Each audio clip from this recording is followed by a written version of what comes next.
दोस्तों, एक UPSC aspirant जो पूरे जोश के साथ अपने गांव से बाहर किसी दूसरे शहर तैयारी करने के लिए जाता है, तो वहां जाने के बाद वहां की भीड़ को देखकर, वहां के कंपटीशन को देखकर उसे लगने लगता है कि मैं इस एग्जाम को क्रैक नहीं कर पाऊंगा। अरे लोग तो इतने सालों से मेहनत कर रहे हैं, उनका नहीं हो रहा तो मेरा कैसे होगा। तो दोस्त, अगर आपको भी ऐसा लगता है तो इस यूपीएससी एस्पिरेंट की मोटिवेशनल स्टोरी ध्यान से सुनिएगा। इस कहानी को सुनने के बाद मैं गारंटी के साथ कहता हूँ आप अपनी लाइफ में जरूर सफल हो जाओगे। तो चलिए शुरू करते हैं। दोस्त, एक लड़का जो छोटे से गांव से बिलोंग करता था, इसका फैमिली बैकग्राउंड भी उतना अच्छा नहीं था, लेकिन इसका एक सपना था कि मैं यूपीएससी एग्जाम को क्रैक करके देश की सेवा करूं। और फिर क्या, इसने यूपीएससी की तैयारी के लिए अपने माँ बाप से दूर यूपीएससी की दुनिया दिल्ली चला गया। लेकिन दिल्ली जाकर इसने हजारों और लाखों की भीड़ देखी कि स्टूडेंट कैसे इधर से उधर जा रहे हैं, कोई कोचिंग जा रहा है, कोई स्टडी मटेरियल खरीद रहा है, और यह सारी भीड़ यूपीएससी एस्पिरेंट की ही थी। यह सब देखकर वह हताश हो गया, वह घबरा गया। इतनी भीड़ को देखकर, इतने कंपटीशन को देखकर वह डिप्रेशन में चला गया और उसके दिमाग में सिर्फ निगेटिव बातें चलने लगी।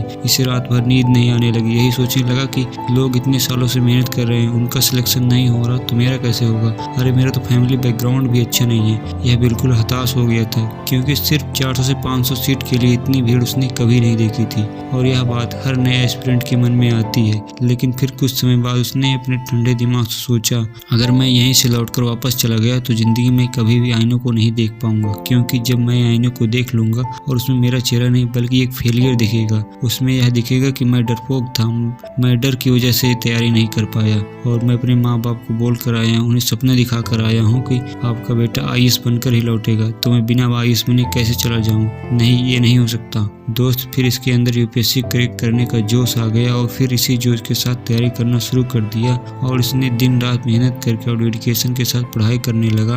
दोस्तों, तैयारी करने के बाद जब इसने एग्जाम दिया तो अफसोस इसका प्री ही नहीं क्वालिफाई हो पाया और इसे एक बड़ा झटका लगा और सोचने लगा जिस एग्जाम को क्लियर करने का सपना लेकर आया था उसका पहला एग्जाम ही नहीं क्लियर हो पाया। और दोस्त, जब यह फेल हुआ था ना, तो इसके घर के आसपास लोग ताने मारना शुरू कर दिए थे कि तेरा बेटा कुछ नहीं कर पाएगा, तेरे बेटे से यूपीएससी एग्जाम नहीं निकल पाएगा, तू क्यों बड़े सपने दिखा रहा है उसे। तो दोस्त, यह लड़का बहुत हताश हो गया। यह लड़का इन सब बातों को सुनकर अंदर से टूट गया था और फिर इसने खुद कहा कि कोई बात नहीं, अपना टाइम आएगा और मैं एक दिन यह ताना को तालियों में बदल कर ही रहूंगा। और दोस्तों, इसने इस साल की हुई गलतियों को सुधार करके दुगनी मेहनत के साथ तैयारी करना शुरू कर दिया और इसका परिणाम यह हुआ कि इसने प्री प्लस मेंस दोनों एग्जाम को अपने सेकंड अटेम्प्ट में ही पास कर लिया। अब सिर्फ इसका इंटरव्यू ही बाकी था। लेकिन जब ये इंटरव्यू देने के लिए जा रहा था तो इसके माइंड में सिर्फ निगेटिव थॉट ही चल रहा था कि यार अगर सिलेक्शन नहीं हुआ तो क्या होगा, अगर मैं जवाब नहीं दे पाया तो क्या होगा। मतलब इसे खुद पे भरोसा नहीं हो रहा था कि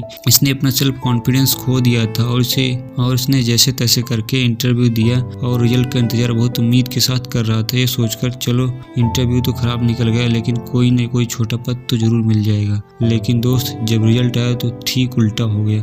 लिस्ट में इसका नाम ही नहीं था। उसके बाद यह लड़का खुद को संभाल नहीं पाया। इसका सारा सपना चूर चूर हो गया और इसके साथ इसके माँ बाप की सपना भी टूट गया। और एक तरफ यह और दूसरी तरफ इसके माता पिता रो रहे थे, क्योंकि एक मिडिल क्लास फैमिली के पास ज़्यादा चांस नहीं होते और इसे 2 अटेम्प्ट मिले थे। क्योंकि एक मिडिल क्लास फैमिली दिल्ली का खर्चा कैसे उठाते हैं सिर्फ एक मिडिल क्लास फैमिली ही समझ सकता है। दोस्त, इस दुख की घड़ी में इस लड़के को हौसला देने वाली इसकी माँ थी। इसकी माँ ने कहा, बेटा इतना आगे निकल गया है और आखिरी पड़ाव पर आकर तुम्हारा सिलेक्शन नहीं हुआ, बेटा एक लंबी छलांग मारो, अगली बार तुम्हारा सिलेक्शन होने से कोई नहीं रोक सकता, यह माँ का आशीर्वाद है। दोस्त, जब यह लाइन इसकी माँ ने कही तो उसने सोच लिया कि मुझे हार कर नहीं बैठना, क्योंकि माँ को मुझसे बहुत उम्मीद है और मैं उसे पूरा करके ही रहूंगा। दोस्त, इसने फिर से दिन रात एक करके मेहनत करना शुरू कर दिया, क्योंकि एक एग्जाम के चलते अपने माँ बाप की आंखों में आंसू आना कोई कैसे बर्दाश्त कर सकता है। और इसने इस बार इतना मेहनत किया कि इसका सिलेक्शन होने से खुद यूपीएससी भी नहीं रोक पाया और 72वें रैंक के साथ आईएएस अधिकारी बन गया। तो दोस्तों, इस कहानी से हमें 2 चीजें सीखने को मिलती है।